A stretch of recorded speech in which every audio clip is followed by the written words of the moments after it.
আসসালামু আলাইকুম রহমতুল্লাহি ওবরকাতুহু। সম্মানিত দর্শক, নির্বাচনের আগের ৩টি গুরুত্বপূর্ণ দিন, অর্থাৎ নির্বাচন যদি ১১ তারিখে হয়, তাহলে আমি ৯, ৮, ৭ এই ৩ দিনের সম্ভাব্য কিছু ঘটনা বলি এবং এই ৩ দিনের আগে পরের কিছু ঘটনা বলি যা কিনা সম্ভাব্য হতে পারে আবার নাও হতে পারে। আর এগুলো হলে কি হবে কিংবা না হলে কি হবে, এই বিষয়গুলো নিয়ে আমি আমার নিজস্ব চিন্তা চেতনা থেকে যেটি ভালো মনে হয় সেটি আপনাদের নিকট উপস্থাপন করব। প্রথমত, নির্বাচন যদি ১১ তারিখে হয়, তাহলে আমি কেন ৯ তারিখকে টার্গেট করলাম? আবার আমি এই ভিডিওটি করছি ৫ তারিখে। ৫ তারিখের বাদ দিয়ে ৬ তারিখকে বাদ দিয়ে আমি ৭ তারিখের কেন ঘটনাপুঞ্জি আপনাদের সামনে তুলে ধরার চেষ্টা করছি। এর কারণ হলো যে আমি ভিডিও করছি ৫ তারিখে, ৬ তারিখে শুক্রবার, সরকারি বন্ধের দিন। আমাদের দেশে শুক্রবারে কেয়ামত হয় বা কেয়ামত হবে। এছাড়া সাধারণত বাংলাদেশে শুক্রবারে বড় কোনো ঘটনা ঘটে না। শনিবারে ৭ তারিখ, রোববারে ৮ তারিখ, আর সোমবারে ৯ তারিখ, মঙ্গলবারে ১০ তারিখ, বুধবারে ১১ তারিখ। বুধবারে আপনাদের হলো ইলেকশন। তো বুধবারের আগে হলো মঙ্গলবার, তার আগে সোমবার। কোন ৩টি দিন নিয়ে আপনাদের সঙ্গে আলোচনা করব? শনিবার, রবিবার, সোমবার। এখানে ৩ দিন ৩ রাত, মূলত ৭২ ঘন্টা। এই ৭২ ঘন্টাকে আমার কাছে মনে হচ্ছে দম বন্ধ করা একটি ঘটনা।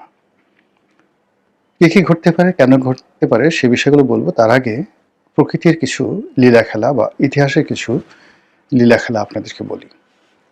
যখন দেখবেন যে বড় কোনো দুর্ঘটনা ঘটে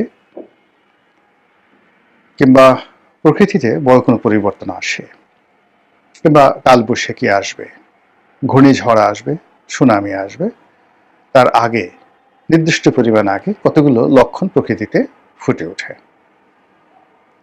এবং সেই লক্ষণগুলো আপনারা কম বেশি সবাই জানেন।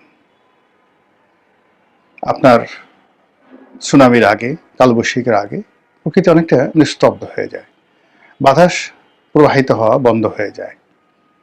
তারপর চারিদিক থেকে কেমন যেন একটা শিশি শিশি, মানে অকারণ আওয়াজ আপনি দেখতে পাবেন বড় কোনো দুর্ঘটনার আগে।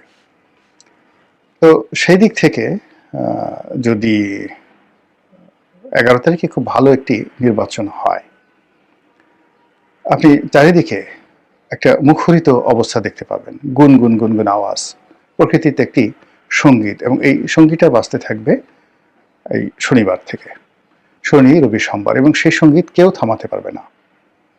জামাত জামাতের মতো গাইবে, বিএনপি বিএনপির মতো গাইবে, এবং সবার মধ্যেই এই একটা তাড়াহুড়া থাকবে, একটা আবেগ থাকবে, একটা উচ্ছ্বাস থাকবে, একটা আনন্দ থাকবে, তার সঙ্গে সঙ্গে একটা টেনশন থাকবে, নিজে বিজয়ী হওয়ার বা পরাজিত হওয়ার, প্রতিপক্ষের বিজয়ী হওয়ার বা পরাজিত হওয়ার একটা আনন্দ এবং উচ্ছ্বাস, ভয় এবং আশা, যেটিকে বলা হয় খৌফ, ভয়, খৌফ এবং রিজ্জা। এই দুটো জিনিসের একটা সমন্বয় ঘটতে থাকবে।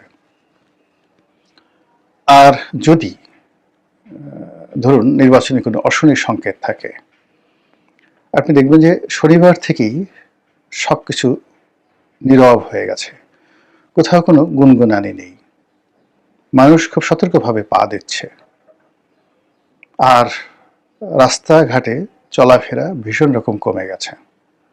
শনিবার থেকে রাস্তাঘাটে লোকজন চলাফেরা কমে যাবে, রবিবারে আরো কমবে, সোমবারে আরো কমবে, মারাত্মকভাবে কমবে। এরপরে আপনি দেখতে পাবেন যে আইন শৃঙ্খলা রক্ষাকারী বাহিনী, তাদের টহল মারাত্মকভাবে বাড়বে, মারাত্মকভাবে বাড়বে যদি নেতিবাচক হয়। আর যদি ইতিবাচক হয়, তাহলে আপনি আইন শৃঙ্খলা রক্ষাকারী বাহিনী, তাদের উপস্থিতি থাকবে কিন্তু আপনি টের পাবেন না, আপনার কাছে এটা দৃশ্যমান হবে না। এর কারণ হলো লোকের লোকারণ্য থাকবে।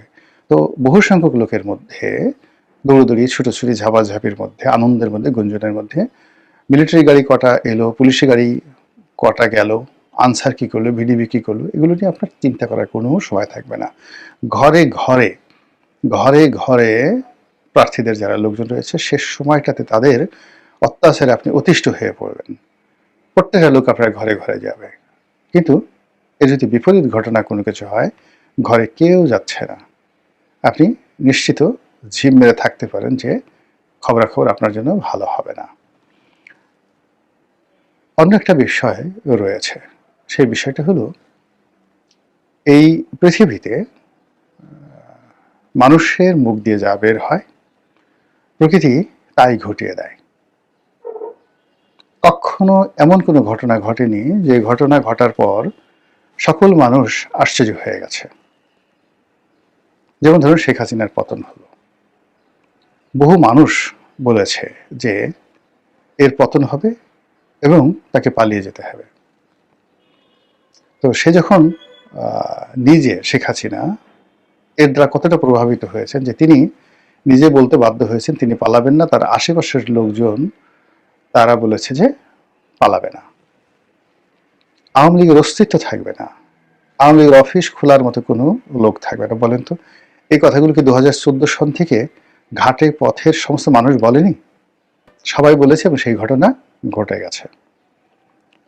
বঙ্গবন্ধু মারা যাবেন, সপরিবারে নিহত হবেন, এটা না বললেও তিনি মারা যাবেন।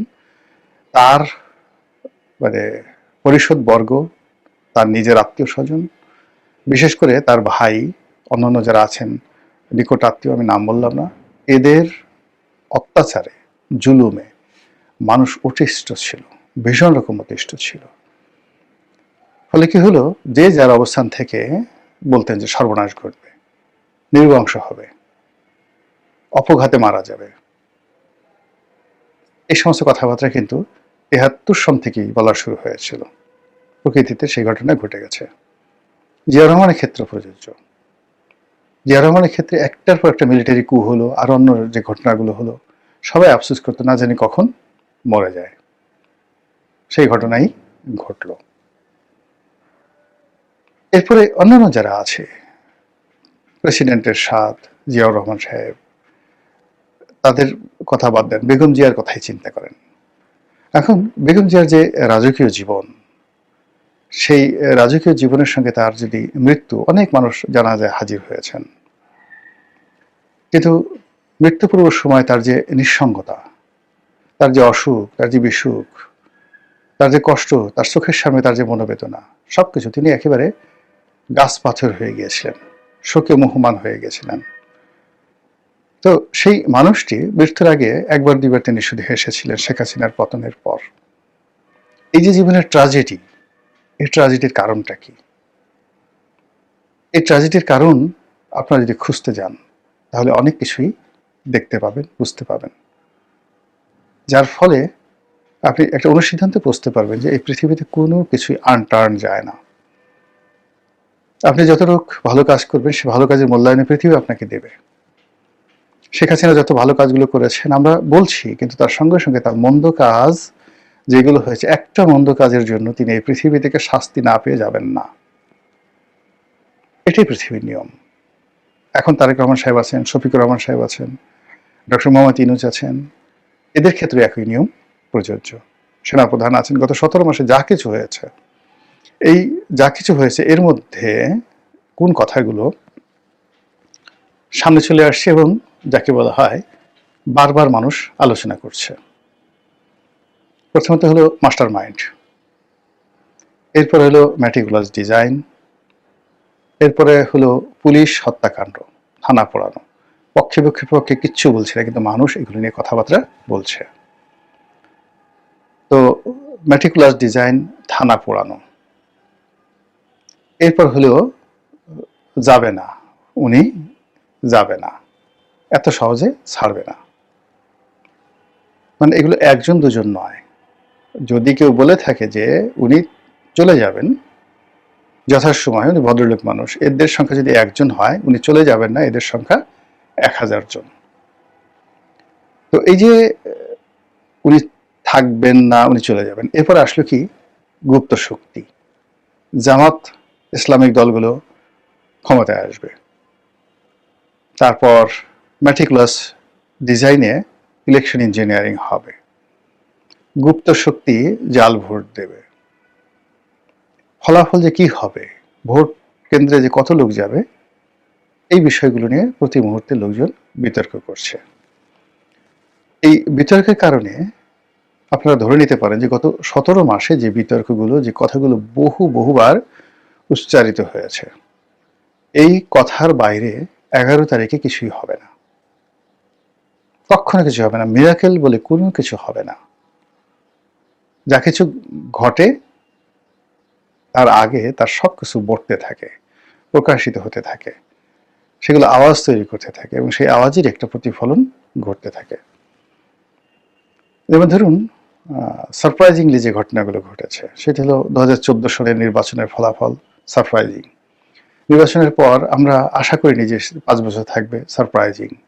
18 নির্বাচন সারপ্রাইজিং, 2024 নির্বাচন সারপ্রাইজিং। তো সেক্ষেত্রে যে নির্বাচনটি, সেই নির্বাচনটি আমাদের যে কথাবার্তা, সমাজের যা কিছু চলছে সেই নিয়ম অনুযায়ী নির্বাচনটি যদি হয় সেটি হবে না, এটি হবে একটি সারপ্রাইজিং নির্বাচন। এক।